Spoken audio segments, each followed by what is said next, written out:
Hi friends, நம்ம இப்போ third எபிசோடுக்குள்ள போயிடலாம். ஃபர்ஸ்ட் ஸ்டார்டிங் சீன்ல நருட்டோ ஹெட்பேண்ட் மாட்டிக்கிட்டு கிளம்பிக்கிட்டு இருக்கான். போனால கோனாகமார் வந்து எனக்கு ட்ரைனிங் கொடுங்க அப்படின்னு சொல்லி சண்டை கேட்கிறான். அதுக்கப்புறம் நான் இப்ப அகாடமிக்கு போறேன்னு சொல்லி போறான். இப்ப சக்குராவை காட்டுறாங்க. சக்குரா கூட ஒரு பொண்ணு சண்டை போட்டுட்டே இருக்கும். ஈனோன்னு ஷிக்கமாருன்னு ஒருத்தர் வந்து கேக்குறான். அது நருட்டோ, நீ இங்க என்ன பண்ற? நான் கிராஜுவேஷன் ஆயிட்டேன் அப்படின்னு நருட்டோ சொல்றான். அதுக்கப்புறம் நருட்டோ ஒரு பொண்ணை பார்த்து சிரிக்கிறான். சக்குரா ஆனா சாஸ்கேயை பார்த்து சிரிக்கிறா. அதுக்கப்புறம் லீஃப்ல ஜுனின்ஸ் எல்லாம் பேசிட்டு இருக்காங்க ஹொகாகேஸ் கூட. ஹொகாகே சொல்றாரு,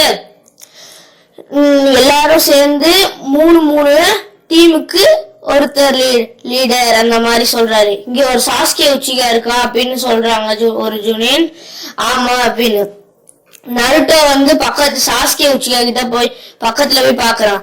எதிர்பார்க்காத விதமா முத்தம் கொடுத்துறான். அப்புறம் எல்லா பொண்ணுங்களும் சேர்ந்து அவனை அடிச்சு போட்டுறாங்க. அதுக்கப்புறம் இருக்கா சென்சே வந்து கிளாஸ்ல இவங்க டீம்னு சொல்றாங்க. அதுல நருட்டோ, சக்குரா, சாஸ்கே உச்சிகா இவங்க எல்லாரும் தான் டீம். அதுக்கப்புறம் நருட்டோ சக்குரா கிட்ட வந்து பேசுறான். உன்னை பார்த்தாலே எரிச்சலா இருக்குன்னு சொல்றாங்க. அதுக்கப்புறம் சாஸ்கே அடிச்சு போட்டு சாஸ்கே டிரான்ஸ்ஃபர்மேஷன் ஜுட்ஸ்ல வந்துடுறான்.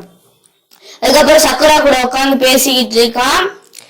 அதுக்கப்புறம் சக்குரா, நீ நருட்டோவை பத்தி என்ன நினைக்கிறேன்னு கேக்குறான். நான் அவனை பார்த்தா எனக்கு எரிச்சலா வருது, எனக்கு உன்னையதான் பிடிக்கும் அப்படின்னு. என்னன்னு பார்த்தா நருட்டோ வந்து சாஸ்கே அடிச்சு போட்டு கட்டி போட்டு வச்சிருக்கான். அதுக்கப்புறம் நருட்டோ வந்து சாஸ்கே அடிச்சு போட்டானா. இப்ப நருட்டோ வந்து இங்க வயிறு வலின்னு ஓடிடுறான் சக்குரா கூட பேசிட்டு இருக்க பேரு. அதுக்கப்புறம் உண்மையான சாஸ்கே வரா. அதுக்கப்புறம் சக்குரா, எனக்கு உன்னை பார்த்தாலே எரிச்சலா இருக்கு அப்படின்னு சொல்றான். சக்குரா சொல்றான், எனக்கு நருட்டோவை பார்த்தாலே எரிச்சலா இருக்கு அப்படின்னு. எனக்கு உன்னைய பார்த்தாதான் எரிச்சலா இருக்கு அப்படின்னு சொல்றான். அதுக்கப்புறம் சக்குரா நினைச்சு பார்த்துட்டு இருக்கா, இதே மாதிரிதானே நருட்டோவுக்கும் இருக்கும் அப்படின்னு. நருட்டோ வந்து உட்காரா. சக்குரா ஹாய் காட்டுறா. அதுக்கப்புறம் திரும்ப நருட்டோ வயிறு வழிய இருந்து ஓடிடுறான். அதுக்கப்புறம் நருட்டோ வீட்டுக்கு வரான். கக்காஷியும் சேர்ந்து லீடர் அவன் சொல்றான், இந்த பால் எக்ஸ்பைரி ஆயிடுச்சு, இதை குடிச்சிருந்துச்சுன்னா நேரம் அவனுக்கு வயிறு வலி செம்மையா இருந்திருக்கும் அப்படின்னு. அதனாலதான் இப்ப அவனுக்கு வயிறு வலிக்குது. இந்த வீடியோ உங்களுக்கு பிடிச்சிருச்சுன்னா லைக் பண்ணுங்க, ஷேர் பண்ணுங்க, கமெண்ட் பண்ணுங்க. நம்ம அடுத்த வீடியோல சந்திப்போம். Bye friends.